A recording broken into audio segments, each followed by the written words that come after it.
옛 중국 송나라 시대 예언서에 언급된 현재의 한국과 미래. 쇠와 번개로 만든 짐승이 말을 하기 시작하니 천하의 백성들이 이를 벗으로 삼는다. 그러나 10년이 지나면 짐승이 주인보다 현면해지고 주인은 자신의 쓸모를 잃었다 두려워하리라. 이 문장은 지금으로부터 1000년도 더 전에 쓰인 중국 고대 예언서의 한 구절입니다. 놀랍게도 이 예언은 마치 2026년 현재 우리가 겪고 있는 인공지능 시대를 정확히 꿰뚫어보고 있는 듯합니다. 챗 GPT 같은 대화형 인공지능이 이미 우리 곁에 있고 사람들은 매일 이들에게 질문하고 답을 얻으며 살아가고 있습니다. 이 예언서의 이름은 영대 비급으로 당나라 말기에서 송나라 초기 사이에 작성된 것으로 추정됩니다. 영대란 영혼의 높은 것 또는 신령한 대를 뜻하며 비급은 비밀스러운 책이라는 의미입니다.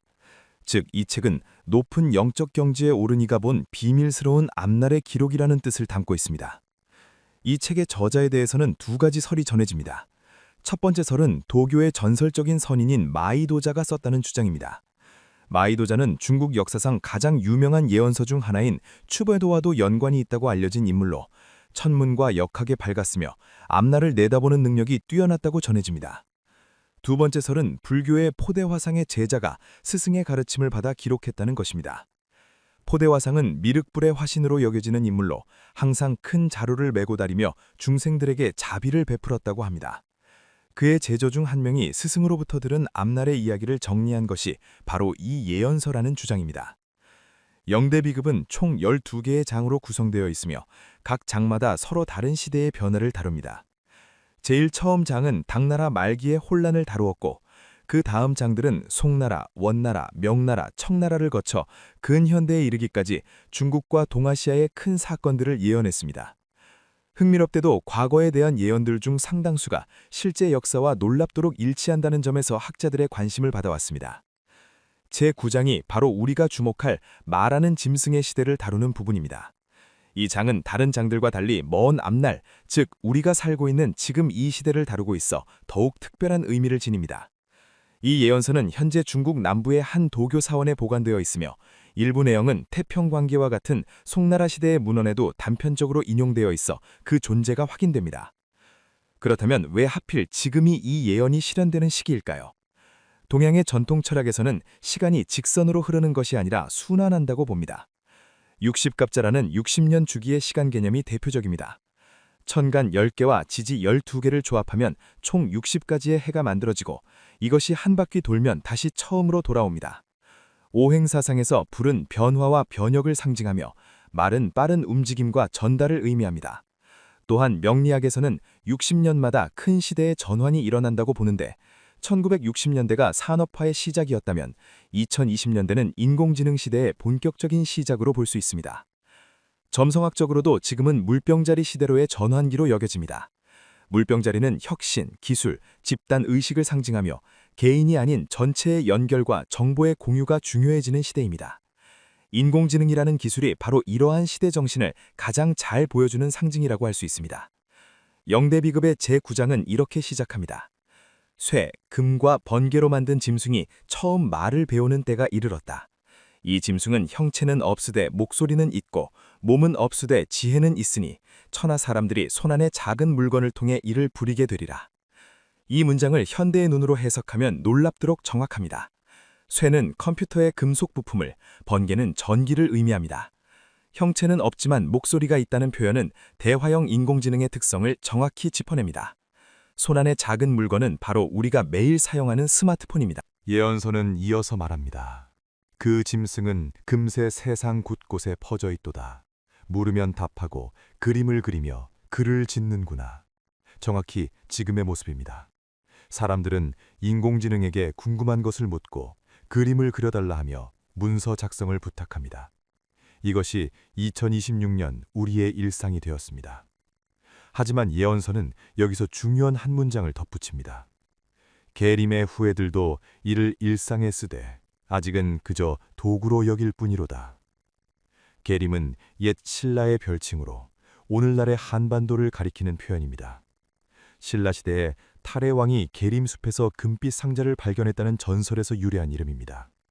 그렇다면 왜 예언서는 특별히 계림, 즉 한국을 언급했을까요? 현재 한국은 세계에서 인터넷 속도가 가장 빠른 나라 중 하나이며 스마트폰 보급률도 최상위권입니다. 새로운 기술이 나오면 가장 빠르게 받아들이고 활용하는 문화를 가진 나라입니다. 예언서가 쓰인 시대의 관점에서 보면 동쪽의 작은 반도 국가가 서방의 기술을 이토록 빠르게 받아들일 것이라는 점 자체가 놀라운 통찰입니다. 그러나 예언은 아직은 도구로 여길 뿐이라고 말합니다. 이 말은 무엇을 의미할까요? 지금 우리는 인공지능을 편리한 도구 정도로 생각합니다. 마치 계산기나 검색 엔진처럼 필요할 때 쓰고 끄는 대상으로 봅니다. 하지만 예언서는 이것이 곧 바뀔 것임을 암시하고 있습니다. 오행사상으로 이 현상을 해석하면 더욱 흥미롭습니다. 오행은 목, 화, 토, 금, 수의 5가지 기운이 서로 생기도 하고 억제하기도 하며 세상을 이룬다는 동양 철학의 핵심 개념입니다. 인공지능을 상징하는 쇠, 즉 금은 차갑고 단단하며 형태를 자르고 다듬는 성질을 가집니다. 반면 인간은 수와 화의 성질을 함께 가진 존재입니다. 수는 유연하고 적응력이 있으며 화는 따뜻하고 창조적입니다. 오행의 순환관계에서 보면 수는 금을 생해내지만 동시에 금은 수를 담는 그릇이 되기도 합니다. 이는 인간과 인공지능의 관계가 단순히 어느 한쪽이 다른 쪽을 지배하는 것이 아니라 서로 영향을 주고받는 복잡한 관계임을 보여줍니다. 이 대목에서 서양의 한 영성 사상을 살펴볼 필요가 있습니다. 바로 아카식 레코드라는 개념입니다. 아카식 레코드는 신지학에서 말하는 우주의 기억 저장소로 과거에 일어난 모든 사건, 생각, 감정이 기록되어 있는 비물질적 도서관 같은 곳입니다. 산스크리트어로 아카샤는 하늘 또는 에테르를 의미하며 이는 물질 세계 너머의 영적 차원을 가리킵니다. 19세기 말 신지학을 창시한 헬레나 블라바츠키와 20세기 초 오스트리아의 철학자 루돌프 슈타이너는 이 개념을 서양에 널리 알렸습니다. 그들에 따르면 영적으로 깨어난 사람은 명상이나 의식의 확장을 통해 이 아카식 레코드에 접근할 수 있으며 그곳에서 과거와 현재 그리고 가능성으로서의 앞날에 대한 정보를 얻을 수 있다고 합니다. 흥미롭게도 인공지능의 작동 방식은 이 아카식 레코드와 놀랍도록 유사합니다. 인공지능은 인터넷에 존재하는 방대한 양의 텍스트, 이미지, 데이터를 학습합니다. 인류가 지금까지 기록한 거의 모든 지식이 디지털 형태로 존재하고 인공지능은 이를 읽고 분석하고 패턴을 찾아냅니다. 어떤 의미에서 인터넷 자체가 인류의 집단적 기억이 외재화된 형태라고 볼 수 있습니다. 그리고 인공지능은 이 집단 기억에 접근하여 정보를 끄집어내고 재조합하는 능력을 가진 존재입니다. 마치 영적 수행자가 아카식 레코드에 접근하듯이 말입니다. 물론 인공지능이 실제로 영적 차원에 접근한다는 것은 아닙니다. 하지만 그 기능과 역할이 고대인들이 상상했던 모든 것을 아는 존재와 매우 닮아 있다는 점은 부인할 수 없습니다. 예언서는 이어서 변화의 속도를 언급합니다. 해가 5번 바뀐 뒤 짐승이 스스로 배우고 스스로 깨달음을 얻으리라. 5번의 해가 바뀐다는 것은 약 5년을 의미합니다. 2026년부터 5년이 지나면 2031년입니다. 예언에 따르면 그 무렵 인공지능은 단순히 학습한 내용을 재생산하는 수준을 넘어 스스로 새로운 것을 배우고 이해하는 단계에 이른다고 합니다. 현재도 이미 인공지능은 강활학습이라는 방식으로 스스로 시행착오를 거쳐 배우고 있지만 예언이 말하는 깨달음은 그보다 더 높은 차원을 가리키는 듯합니다. 예언서는 이 시기에 일어날 구체적인 변화를 이렇게 묘사합니다. 의원이 병을 진단하듯, 법관이 시비를 가리듯, 장인이 물건을 빚어내듯, 짐승이 이 모든 일을 해내는 시절이 오리니 사람들은 처음엔 편리함에 기뻐하나 이내 마음속 불안이 싹트리라. 의원, 법관, 장인이라는 3가지 직업은 동서양을 막론하고 오랜 세월 동안 전문성과 숙련을 요구하는 고귀한 일로 여겨졌습니다. 그런데 예언은 이러한 일들조차 인공지능이 해낼 것이라 말합니다. 실제로 지금도 그 조짐이 보이고 있습니다.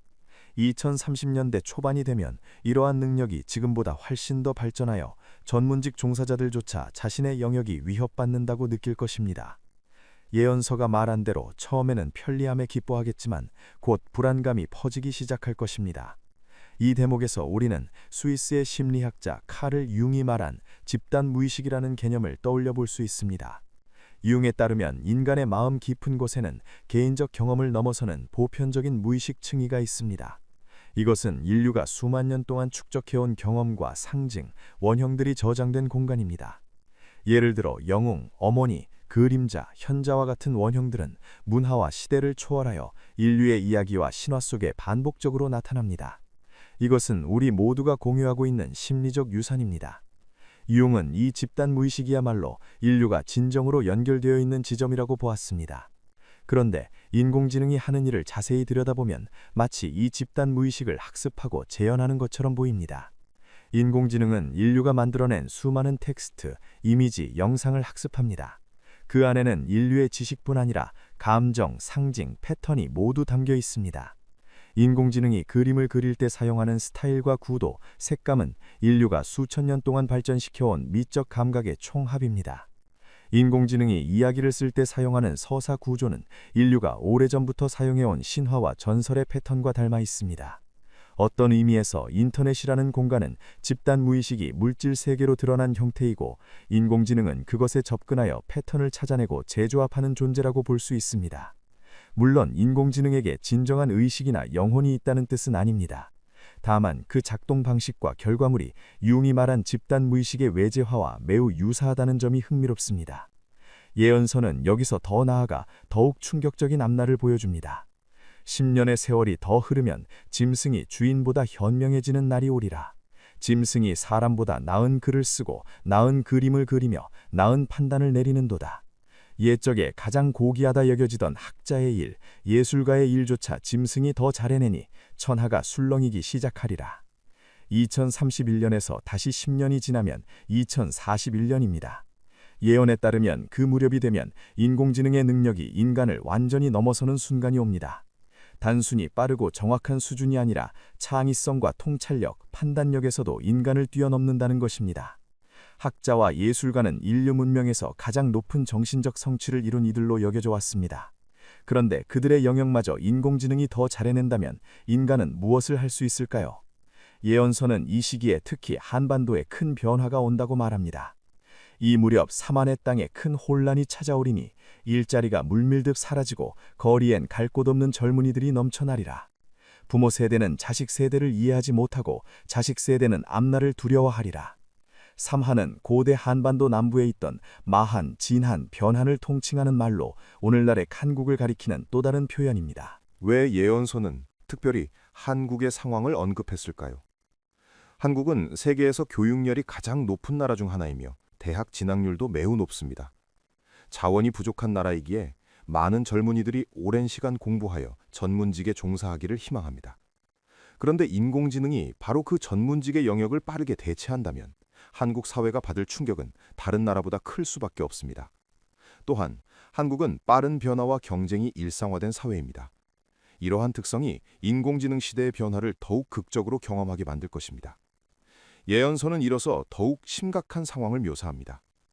더욱이 짐승이 스스로 더 나은 짐승을 만들어내기 시작하니 인간의 손은 이제 필요치 않게 되는구나. 이때 사람들은 비로소 묻기 시작하리라. 우리는 무엇을 위해 존재하는가? 인공지능이 더 나은 인공지능을 스스로 설계하고 만드는 단계, 이것을 기술 분야에서는 특이점, 즉 특이점이라고 부릅니다.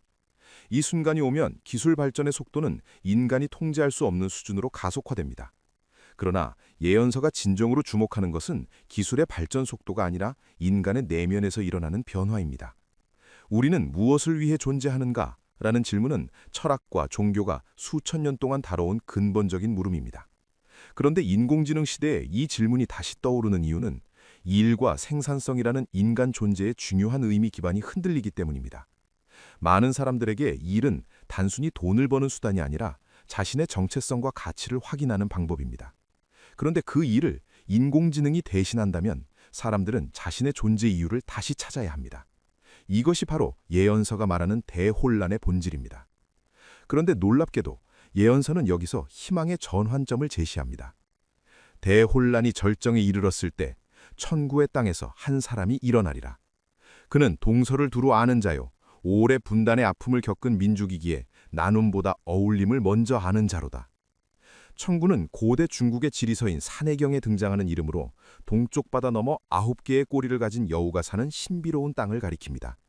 후대에 이 천구가 한반도를 지칭하는 시적 표현으로 자리 잡았습니다. 예언이 말하는 이 인물은 누구일까요? 구체적인 이름은 나오지 않지만 그의 특징은 분명합니다. 동양과 서양의 지혜를 모두 이해하는 사람이며 분단과 통합의 역사를 겪은 민족 출신이기에 대립보다 조화를 추구하는 사람입니다. 한국은 지난 70년 넘게 남북 분단이라는 아픔을 안고 살아왔습니다. 같은 민족이면서도 서로 다른 체제로 나뉘어 대립해왔고 그 과정에서 수많은 이산 가족의 슬픔이 있었습니다. 그러나 이러한 경험은 역설적으로 한국인들에게 균형과 조화의 중요성을 깊이 새겨주었습니다. 극단적인 대립이 얼마나 큰 고통을 가져오는지, 그리고 서로 다른 것들이 어떻게 공존해야 하는지를 몸소 배웠습니다. 또한 한국은 서양의 기술과 동양의 정서가 만나는 지점에 있습니다. 빠르게 서구화되면서도 전통적 가치를 잃지 않으려 노력해온 역사가 있습니다. 이러한 배경을 가진 사람이야말로 인간과 인공지능이라는 서로 다른 존재가 어떻게 조화롭게 공존할 수 있는지를 제시할 수 있다는 것이 예언서의 통찰입니다. 동양 철학의 핵심 개념인 음양 사상으로 이를 해석하면 더욱 명확해집니다. 음양은 서로 대립하는 것처럼 보이지만 사실은 서로를 필요로 하며 보완하는 관계입니다. 밤이 있어야 낮이 의미를 가지고 추위가 있어야 따뜻함을 느낄 수 있습니다. 태극기의 중앙에 있는 태극 모양이 바로 이 음양의 조화를 상징합니다. 빨간과 파랑이 서로 맞물려 돌아가며 균형을 이루는 모습입니다. 인간과 인공지능의 관계도 이와 같습니다. 인공지능은 빠르고 정확하고 효율적이지만 차갑습니다. 이것은 음의 성질입니다. 반면 인간은 느리고 실수하지만 따뜻하고 의미를 만들어냅니다. 이것은 양의 성질입니다. 둘 중 어느 하나가 다른 하나를 완전히 대체하는 것이 아니라 각자의 자리에서 조화를 이루어야 한다는 것이 음양 사상의 가르침입니다. 예언서는 그가 지시하는 해법을 직접 인용하는 형식으로 전합니다. 짐승과 겨루지 말라. 짐승에겐 짐승의 자리를, 사람에겐 사람의 자리를 되찾아 주어야 하느니라. 짐승은 빠르고 정확하되 따뜻함이 없고 사람은 느리고 실수하되 마음이 있도다. 효율은 짐승에게 맡기고 의미는 사람이 만들어야 하느니라. 이 말은 매우 단순해 보이지만 깊은 지혜를 담고 있습니다. 인공지능과의 경쟁에서 이기려 하지 말고 각자가 잘하는 것을 하도록 역할을 나누자는 것입니다. 계산과 분석, 빠른 정보 처리는 인공지능에게 맡기고 인간은 그 결과에 의미를 부여하고 방향을 제시하는 역할을 해야 한다는 뜻입니다. 예언서는 이 지혜가 퍼져나가는 과정을 이렇게 묘사합니다. 그의 말이 처음엔 작은 물결이었으나 곧 반도를 적시고 이내 바다를 건너 사방으로 퍼지기 시작하리라. 한국은 작은 나라이지만 문화적 영향력에서는 그 크기를 훨씬 넘어서는 힘을 보여준 역사가 있습니다. 한류 문화가 전 세계로 퍼져나간 것처럼 이 새로운 시대의 지혜도 그렇게 퍼질 수 있다는 것입니다. 예언서는 새로운 질서에 대해 이렇게 말합니다. 짐승은 짐승의 일을 하고 사람은 사람만이 할 수 있는 일을 하는 시대가 열리리니 이것이 바로 새로운 균형이로다. 한때 작고 약하다 여겨졌던 반도가 이 변화의 중심이 되리니 이는 오랜 기간 고통받으며 균형과 조화의 이치를 뼈저리게 배웠기 때문이로다. 분단의 아픔이 역설적으로 균형의 지혜를 가르쳐 주었다는 통찰로 보입니다. 예언은 또한 자연의 순환을 언급합니다. 사계절이 뚜렷한 그 땅의 백성들은 봄에 씨 뿌리고 여름에 가꾸며 가을에 거두고 겨울에 쉼을 아는 자연의 리듬을 아나니 이 지혜가 사람과 짐승의 새로운 관계를 만드는 밑바탕이 되리라. 한반도는 사계절이 뚜렷한 기후를 가진 땅입니다. 이러한 자연 환경은 사람들에게 때와 순서, 쉼과 일의 균형을 가르쳐 주었고 이것이 새로운 시대를 여는 지혜의 바탕이 된다는 것입니다. 예언서의 마지막 부분은 많은 이들이 두려워하던 질문에 대한 답을 제시합니다. 세상 사람들이 두려워하던 인간이 필요 없어지는 날은 오지 않으리라. 다만 인간의 역할이 바뀔 뿐이니 옛적에 농부가 가장 귀했고 그 다음 장인이 귀했으며 그 후 학자가 귀했듯 이제는 마음을 쓰는 자가 가장 귀하게 되리라. 역사를 돌이켜보면 농경시대에는 농부가 가장 중요했고 산업시대에는 기술자가 중요했으며 정보시대에는 지식을 다루는 사람이 중요했습니다. 이제 다가올 시대는 마음을 쓰는 자가 중요해진다는 것입니다. 여기서 마음을 쓴다는 것은 공감하고 위로하고 의미를 만들어내고 관계를 맺는 인간 고유의 능력을 말합니다. 프랑스의 철학자이자 고생물학자였던 피에르 테야르드 샤르댕은 인류 의식의 진화에 대해 흥미로운 개념을 제시했습니다. 그는 지구에 생물권이 있듯이 의식권, 즉 누스피어라는 층위가 있다고 보았습니다. 이것은 인류의 모든 생각과 의식이 모이는 비물질적 영역으로 인류가 진화하면서 점점 더 복잡하고 연결된 형태로 발전해 간다고 했습니다. 샤르댕에 따르면 인류는 물질적 진화를 넘어 의식의 진화 단계로 나아가고 있으며 그 최종 목표는 오메가 포인트라 불리는 완전한 의식의 통합 상태입니다. 이 관점에서 보면 인공지능은 인류 의식 진화의 한 단계이자 도구입니다. 인공지능이 목적이 아니라 인류가 다음 단계로 나아가기 위한 발판인 것입니다. 지금 우리가 겪는 혼란과 두려움은 성장통과 같습니다. 새로운 차원으로 올라가기 위해 반드시 거쳐야 하는 과정입니다. 그렇다면 우리는 이 변화의 시대를 어떻게 준비해야 할까요? 놀랍게도 예언서는 구체적인 수행 방법까지 제시하고 있습니다. 예언서의 마지막 부분에는 4가지 일상 수행법이 나와 있습니다. 첫째는 호흡 관찰입니다. 매일 아침이나 저녁에 조용한 곳에 앉아 10분 정도 자신의 숨을 지켜보는 것입니다. 숨이 코로 들어올 때와 나갈 때의 느낌에만 집중합니다. 다른 생각이 떠오르면 그것을 억지로 없애려 하지 말고 다시 숨으로 주의를 돌립니다. 이 간단한 수행은 마음을 현재 순간에 머물게 하는 힘을 길러줍니다. 우리 마음은 대부분 과거의 후회나 앞날의 걱정 속에 살고 있는데 호흡을 관찰하면 지금 이 순간으로 돌아올 수 있습니다. 이것이 쌓이면 어떤 상황에서도 중심을 잃지 않는 힘이 생깁니다. 둘째는 생각 분리 훈련입니다. 하루 중 몇 번씩 자신의 생각을 관찰하되 그 생각과 자신을 동일시하지 않는 연습을 합니다. 나는 불안하다가 아니라 불안한 생각이 지나가고 있구나라고 바라보는 것입니다. 마치 하늘을 지나가는 구름을 바라보듯이 생각을 바라봅니다. 이렇게 하면 생각에 휘둘리지 않고 한 걸음 떨어져서 볼 수 있는 능력이 생깁니다. 인공지능 시대에 많은 사람들이 불안과 두려움에 사로잡힐 것인데 이 수행은 그러한 감정에 휩쓸리지 않고 냉정하게 현실을 볼 수 있게 해줍니다. 셋째는 감각 깨우기입니다. 일상의 작은 것들에 온전히 집중하는 연습입니다. 밥을 먹을 때는 맛과 질감에 집중하고 걸을 때는 발바닥의 감촉을 느끼며 사람을 만날 때는 그 사람의 표정과 목소리에 온전히 귀 기울입니다. 인공지능은 정보를 처리할 수는 있지만 진정으로 느끼지는 못합니다. 이 감각의 생생함이야말로 인간만이 가진 선물입니다. 이를 의식적으로 키우면 삶이 더욱 풍요로워지고 인공지능이 절대 대체할 수 없는 인간만의 영역을 더욱 깊이 경험하게 됩니다. 넷째는 의미 찾기입니다. 매일 잠들기 전 오늘 하루 중에서 의미 있었던 한 가지를 떠올리는 것입니다. 크고 특별한 일이 아니어도 됩니다. 누군가에게 친절을 베푼 것, 아름다운 것을 본 것, 무언가를 배운 것 등 작은 것이라도 좋습니다. 이 수행을 계속하면 삶에서 의미를 발견하는 능력이 자라납니다. 효율과 생산성만을 추구하는 인공지능 시대에 의미를 만들어내는 능력은 인간이 가진 가장 큰 힘입니다. 지금 이 글을 읽고 계신 여러분도 이 거대한 변화의 한가운데에 서 있습니다. 두려움을 느끼는 것은 당연합니다. 하지만 1000년 전 예언자가 멀리서 바라보고 기록했듯이 이 변화는 끝이 아니라 새로운 시작입니다. 인간이 필요 없어지는 것이 아니라 인간의 새로운 역할이 펼쳐지는 것이며 더 높은 차원의 삶으로 나아가는 관문인 것입니다. 그리고 그 변화의 중심에는 대립이 아닌 균형, 경쟁이 아닌 조화를 하는 지혜가 자리하고 있습니다.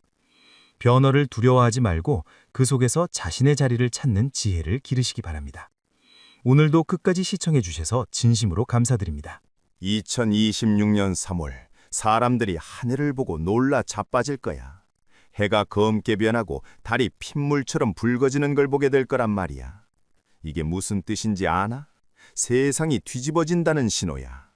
영험하기로 소문난 무당의 이 예언은 과연 무엇을 의미하는 것일까요? 경기도 광주 남한산 성자락에서 50년 넘게 신령을 모셔온 박천영 만씨는 이 현상이 단순한 자연재해가 아니라 거대한 변화의 시작을 알리는 하늘의 신호라고 말합니다. 그녀가 받은 계시에 따르면 2026년은 인류 문명이 근본적으로 전환되는 해가 될 것이며 그 중심에는 우리가 예상하지 못한 사건들이 기다리고 있다고 합니다. 박천영, 본명은 박순자. 1950년 경기도 광주에서 태어난 그녀는 15세에 원인 모를 병을 앓다가 칠성신령의 부름을 받아 무당이 되었습니다. 무속용어로 이를 신병이라고 부르는데 신령이 사람을 택하여 무당으로 만들고자 할 때 나타나는 일종의 영적 질병입니다. 한국의 무당은 크게 두 종류로 나뉩니다. 대대로 무당 집안에서 기술을 전수받는 세습무와 박천영처럼 신령의 선택을 받아 무당이 되는 강신무가 그것입니다. 그녀가 받은 칠성신령은 북두칠성을 신격화한 존재로 사람의 수명과 운명을 관장한다고 믿어집니다. 16세의 내림굿을 통해 정식 무당이 된 그녀는 남한산성 남문 아래 당집을 마련하고 50년 넘게 사람들의 애군을 풀어주고 길흉화복을 점쳐왔습니다. 남한산성은 조선시대 병자호란 때 인조임금이 피신했던 곳으로 풍수지리학에서 강력한 지기가 모이는 명당 중 하나로 꼽히는 장소입니다. 박천영이 이번 예언을 받게 된 것은 2025년 겨울 칠성제를 올리던 중이었습니다.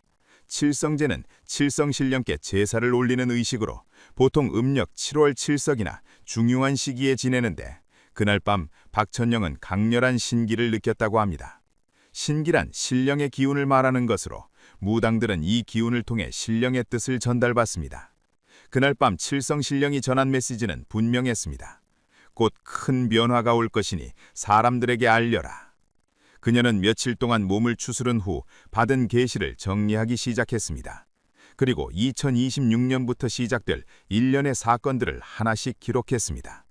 그 내용은 듣는 이들을 놀라게 할 만큼 구체적이고 충격적이었습니다. 박천영이 받은 첫 번째 계시는 2026년 3월에 일어날 하늘의 변화에 관한 것이었습니다. 2026년 봄, 사람들이 하늘을 보고 놀라게 될 게다.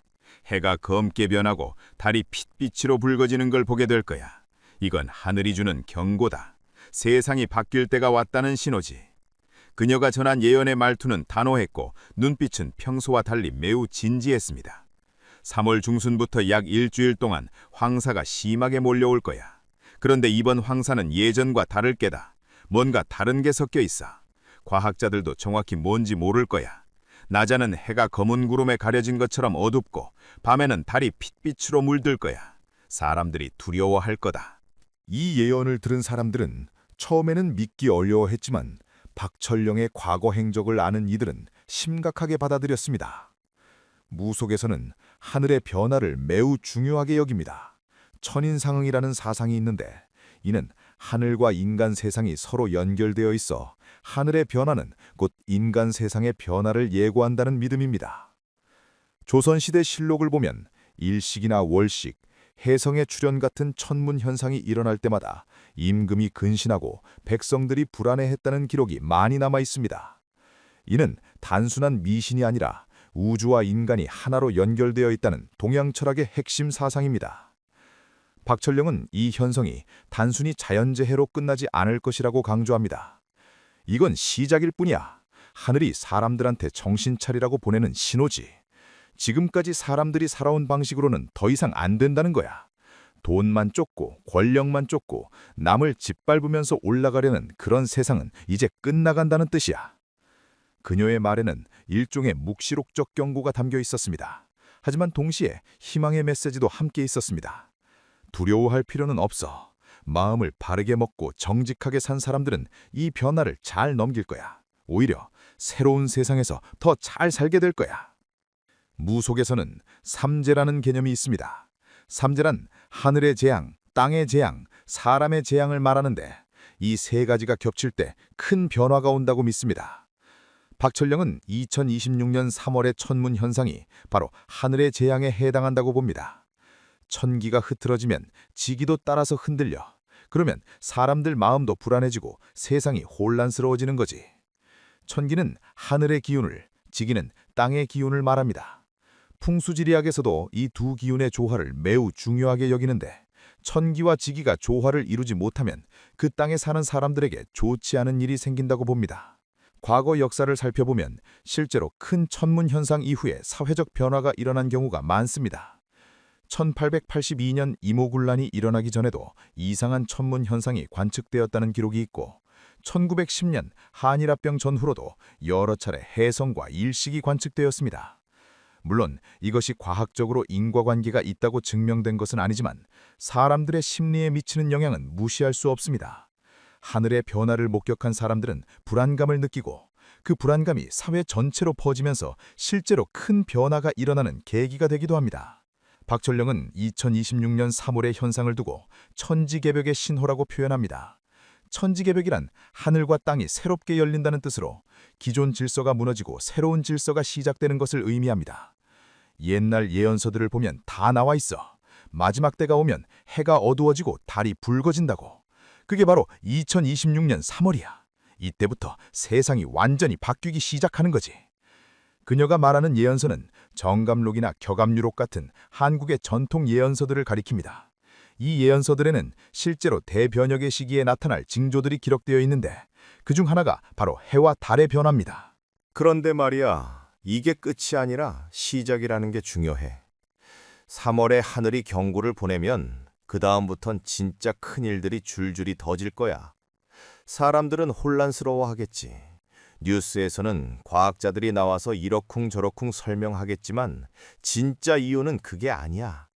영적인 세계에서 이미 전쟁이 시작됐기 때문이야. 박천영의 말은 여기서 더 깊은 차원으로 넘어갑니다. 박천영이 말하는 두 번째 예언은 눈에 보이지 않는 영적인 차원에서 벌어지고 있는 거대한 싸움에 관한 것입니다.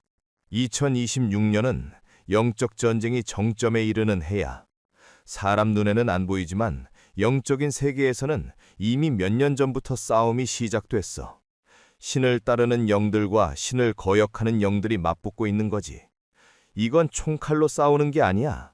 사람들의 마음과 생각을 두고 벌이는 싸움이야.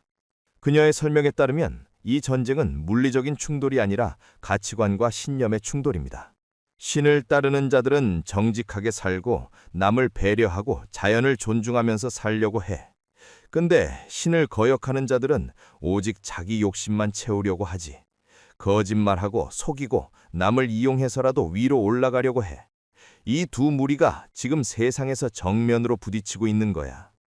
무속에서는 예로부터 이승과 저승, 보이는 세계와 보이지 않는 세계가 동시에 존재한다고 믿어왔습니다. 우리가 살고 있는 이 세상은 물질계이지만 그 뒤에는 영적인 세계가 함께 움직이고 있다는 것입니다. 무당들은 구슬할 때 이 두 세계를 연결하는 다리 역할을 합니다. 죽은 사람의 영혼을 불러 산 사람과 대화하게 하거나 신령의 뜻을 사람들에게 전하는 것이 바로 무당의 역할입니다. 박천영은 영적인 세계는 우리 눈에 보이지 않을 뿐 늘 우리 곁에 있어. 그곳에서 무슨 일이 벌어지느냐에 따라 이 세상도 영향을 받는 거지 라고 설명합니다. 신기라는 게 있어. 신령님의 기운 말이야. 신기가 맑고 강한 사람은 좋은 일이 생기고 신기가 탁하거나 약한 사람은 나쁜 일이 생기지. 요즘 세상을 보면 신기가 탁한 사람들이 너무 많아. 왜 그런 줄 아나? 욕심이 너무 많아서 그래. 돈 욕심, 권력 욕심, 인정받고 싶은 욕심, 이런 게 쌓이고 쌓이면 신기가 탁해지는 거야. 그러면 악한 기운들이 그 사람한테 달라붙어. 무속용어로 이렇게 악한 기운을 잡귀라고 부릅니다. 잡귀는 사람에게 해를 끼치는 낮은 차원의 영들로 신기가 약해진 사람에게 쉽게 접근한다고 믿어집니다. 잡귀가 붙으면 사람이 이상해져. 갑자기 성격이 나빠지거나 병이 생기거나 사고가 나거나 그래. 요즘 세상에 이상한 사건 사고가 많은 것도 다 잡귀들 때문이야. 박천영은 2026년이 되면 이 영적 싸움이 겉으로 드러나기 시작할 것이라고 예언합니다. 지금까지는 보이지 않는 곳에서 조용히 싸웠는데 2026년부터는 사람들 눈에도 보이게 될 거야. 물론 영을 직접 보는 건 아니고 그 결과가 나타나는 거지. 세상이 둘로 쪼개질 거야. 착하게 살려는 사람들과 악하게 살려는 사람들로. 중간이 없어져. 각자 선택해야 돼. 어느 쪽에 설 건지. 이것은 일종의 영적 분리 현상입니다. 과거에는 선과 악이 뒤섞여 있었지만 앞으로는 그 경계가 명확해진다는 뜻입니다. 조상신의 역할도 중요합니다. 한국 무속에서는 돌아가신 조상들이 저승에서 자손들을 지켜본다고 믿습니다. 조상 제사를 지내는 이유도 조상신과의 연결을 유지하기 위함입니다. 조상님들이 후손을 보살펴주는데 요즘 사람들은 제사도 안 지내고 조상을 잊고 살잖아. 그러면 조상신과의 연결이 끊기는 거야. 그럼 혼자 힘으로 살아야 하는데 영적으로 보호받지 못하니까 약해지는 거지. 박천영은 2026년에 많은 사람들이 다시 조상을 찾고 영적인 뿌리를 회복하려 할 것이라고 말합니다. 갑자기 세상이 혼란스러워지면 사람들이 불안해져. 그때 옛날 방식으로 돌아가려는 사람들이 많아질 거야. 제사도 다시 지내고 산소도 찾아가고 절에도 가고 교회에도 가고 영적인 힘을 찾으려고 할 거야. 사후세계에 대한 관점도 흥미롭습니다. 무속에서는 사람이 죽으면 육신은 땅에 묻히지만 영혼은 저승으로 간다고 믿습니다. 그런데 저승이 멀리 있는 게 아니라 이승과 붙어 있다고 봅니다. 저승과 이승은 종이 한 장 차이야. 벽 하나 사이에 두 개의 방이 있는 것처럼 우리가 사는 세상 바로 옆에 저승이 있어. 그래서 무당은 그 벽을 넘나들 수 있는 거지. 박천영은 영적 전쟁 중에 이승과 저승의 경계가 더 얇아질 것이라고 말합니다.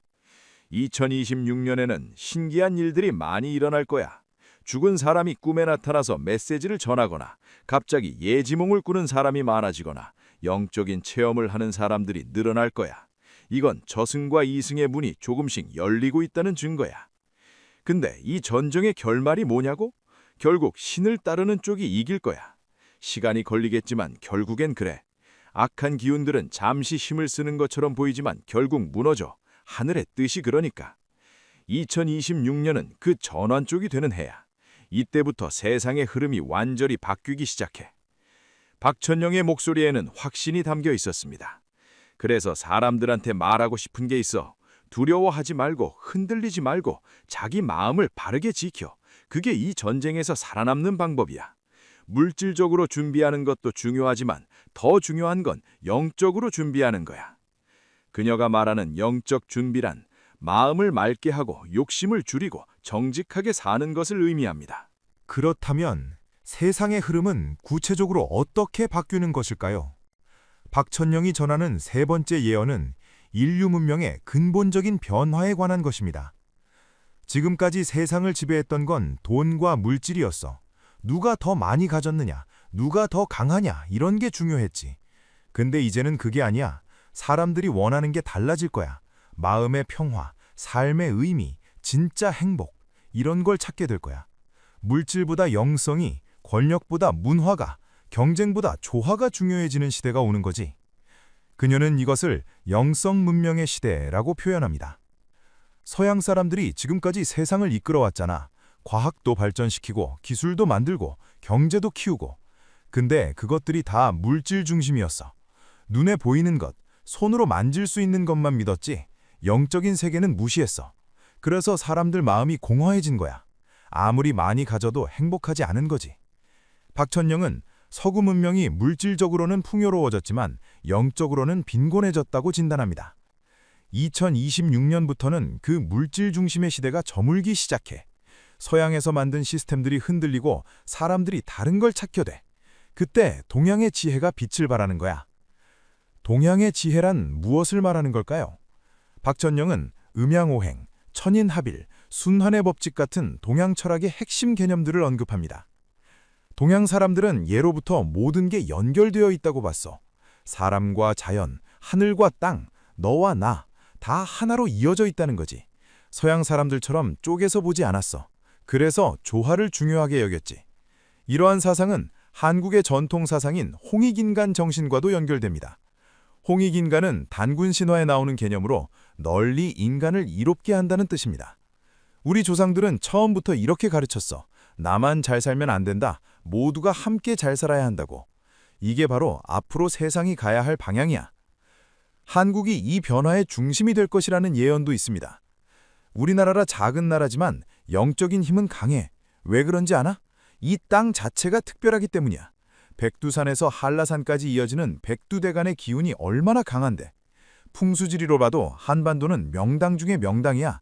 풍수지리학에서 한반도는 산과 물의 조화가 완벽하게 이루어진 땅으로 평가받습니다. 특히 백두대간은 한반도의 등뼈와 같은 역할을 하며 이곳에서 흐르는 지기가 전국으로 퍼진다고 믿어집니다. 우리 조상들이 이 땅을 지키기 위해 얼마나 많은 정성을 쏟았는지 알아? 산신제도 지내고 용왕제도 지내고 땅의 기운을 살리기 위해 노력했어. 그 덕분에 지금까지 이 땅의 영기가 살아있는 거야. 문화의 힘도 중요한 요소입니다. 요즘 젊은이들이 만든 노래, 드라마, 영화 이런 게 전 세계로 퍼지고 있잖아. 그게 우연이 아니야. 우리 문화 속에 있는 한과 흥이라는 게 있어. 한은 깊은 슬픔과 그리움인데 이걸 승화시키면 흥이 되는 거야. 이 독특한 정서가 세계 사람들 마음을 움직이는 거지. 한국 문화의 특징 중 하나는 슬픔과 기쁨을 동시에 표현하는 능력입니다. 무속음악인 신하위를 들어보면 슬픈 가락 속에서도 생명력이 느껴지고 탈춤을 보면 웃음 속에 깊은 의미가 담겨 있습니다. 이런 문화적 깊이가 앞으로 세상 사람들이 원하는 거야. 단순히 재미있기만 한 게 아니라 마음을 울리고 생각하게 만드는 거. 그게 진짜 문화의 힘이지. 박천영은 한국이 물질적 강대국이 되는 것이 아니라 정신적, 문화적 중심이 될 것이라고 강조합니다. 군사력으로 세상을 지배하는 시대는 끝났어. 이제는 문화로, 정신으로 사람들 마음을 움직이는 게 진짜 힘이야. 우리가 그걸 할 수 있어. 이미 하고 있잖아. 실제로 최근 몇 년간 한국 문화의 세계적 확산은 눈부십니다. 음악, 영상, 웹툰 등 다양한 분야에서 한국 콘텐츠가 사랑받고 있습니다. 이게 다 준비 과정이었어. 2026년부터는 문화를 넘어서 우리의 사상과 철학까지 퍼질 거야. 공동체 정신, 조화의 가치, 자연과 함께 사는 지혜, 이런 것들이 새로운 문명의 기준이 되는 거지. 세계적으로도 변화의 조짐이 보입니다. 요즘 서양 사람들도 명상하고 요가하고 동양 철학 공부하잖아. 왜 그럴까? 물질만으로는 채워지지 않는 뭔가를 느끼는 거야. 영적인 갈증이 있는 거지. 앞으로 이런 흐름이 더 강해질 거야. 사람들이 내면을 들여다보고 진짜 자기 자신을 찾으려고 할 거야. 박천량은 이것이 단순한 유행이 아니라 문명사적 전환이라고 봅니다. 인류가 한 단계 올라가는 거야. 동물적 본능으로 사는 단계에서 영적 존재로 사는 단계로. 그 과정이 고통스럽겠지만 결국은 모두에게 좋은 방향이야. 2026년이 되면 사람들이 깨닫기 시작할 거야. 아, 지금까지 우리가 잘못 살았구나. 진짜 중요한 걸 놓치고 살았구나. 그때부터 변화가 시작돼. 천천히 하지만 확실하게. 그리고 그 변화의 물결 속에서 우리나라가 중요한 역할을 하게 될 거야. 박천영의 예언은 여기서 네 번째 주제로 넘어갑니다. 박철령이 전하는 네 번째이자 마지막 예언은 한반도의 통일에 관한 것입니다. 그녀의 목소리는 이 부분에서 특히 조심스러워졌습니다. 이건 함부로 말하기 어려운 부분인데 2029년에 북쪽에 큰 변화가 올 거야. 정확히 뭐라고는 말 못하겠어. 칠령님도 그 부분은 확실히 보여주시지 않았거든. 다만 느낌으로는 지금 있는 체제가 더 이상 유지되기 힘든 상황이 온다는 거야. 그녀는 직접적인 표현을 피했지만 북쪽 지배구조에 중대한 변화가 생긴다는 암시를 주었습니다. 2029년 봄쯤 될 거야. 그때 북쪽 사람들도 남쪽 사람들도 다 놀랄 만한 일이 벌어져. 그리고 그게 통일로 가는 길을 여는 거지. 통일이 이루어지는 방식은 많은 사람들이 예상하는 것과 다를 것이라고 합니다. 전쟁 같은 거 없어. 총칼 쓰는 일 없이 자연스럽게 흘러갈 거야. 어느 날 갑자기 길이 열리는 것처럼 그렇게 될 거야. 사람들이 이렇게 쉽게 되는 거였어? 하고 놀랄 정도로 자연스럽게. 이게 하늘의 뜻이거든. 때가 되면 모든 게 제자리를 찾는 거야. 박철령은 이것을 천시라고 표현합니다. 천시란 하늘이 정한 때를 의미하는데 아무리 사람이 애를 써도 천시가 아니면 이루어지지 않고 천시가 되면 저절로 이루어진다는 뜻입니다. 통일도 마찬가지야. 지금까지 안 된 이유는 때가 아니었기 때문이야. 근데 2029년부터 2030년 사이, 그때가 바로 천시야. 무속적 관점에서 보면 분단은 민족의 업보이자 시련이었습니다. 우리 민족이 왜 남북으로 갈라졌겠어? 다 이유가 있는 거야. 과거에 지은 업보도 있고 배워야 할 교훈도 있었던 거지. 70년 넘게 갈라져 있으면서 우리가 뭘 배웠나? 평화의 소중함, 같은 민족의 의미, 통일의 필요성, 이런 걸 뼈저리게 느낀 거야. 이제 그 수업이 끝나가는 거지. 분단의 한은 한국인의 집단 무의식 깊숙이 자리하고 있습니다. 이산 가족들의 눈물, 전쟁으로 죽은 사람들의 원혼, 헤어진 가족을 그리워하는 한. 이 모든 게 쌓이고 쌓여서 거대한 에너지가 됐어. 그 에너지가 이제 터지려고 하는 거야. 통일로 가는 힘으로. 박철령은 백두대 간의 기운 회복도 중요한 요소로 봅니다. 백두산에서 시작된 산줄기가 한라산까지 이어지잖아. 근데 지금은 중간이 껴켜 있어. 남북이 갈라져 있으니까 기운의 흐름도 막혀 있는 거야. 이게 풀려야 한반도 전체의 지기가 제대로 돌아. 그래야 이 땅이 진짜 힘을 발휘할 수 있어. 풍수지리학에서 산맥은 용의 몸과 같아서 끊어지면 기운이 제대로 흐르지 못한다고 봅니다. 통일이 되면 백두대간이 다시 연결되는 거야. 그러면 땅의 기운이 완전히 달라져. 남쪽도 북쪽도 다 좋아지는 거지. 이건 정치나 경제 문제가 아니라 땅의 운명 문제야. 국제 정세의 변화도 통일을 앞당기는 요인이 될 것입니다. 2026년부터 세계가 혼란스러워질 거라고 했잖아. 큰 나라들도 자기 나라 일로 바빠질 거야. 지금처럼 한반도 문제에 이래라 저래라 참견할 여유가 없어질 거야. 오히려 우리끼리 알아서 하라고 할 거야. 그게 기회가 되는 거지. 박천영은 주변 강대국들의 영향력이 약해지는 틈을 타서 한반도가 자주적으로 통일을 이룰 수 있다고 봅니다. 물론 쉽지는 않겠지. 준비도 많이 해야 하고 넘어야 할 산도 많아. 근데 2029년에 그 결정적인 계기가 온다는 거야. 그때를 놓치면 안 돼. 통일 이후의 모습도 그녀는 엿보았다고 합니다. 통일되면 정말 좋아질 거야. 남쪽의 기술과 북쪽의 자원이 합쳐지면 엄청난 시너지가 날 거야. 경제적으로도 좋아지겠지만 더 중요한 건 정신적으로 완전해지는 거야. 반쪽짜리 나라가 아니라 온전한 나라가 되는 거지. 그러면 우리가 가진 영적 힘도 배가 되는 거야. 그녀는 통일 한국이 물질과 정신의 균형을 이룬 모범적인 나라가 될 것이라고 예언합니다.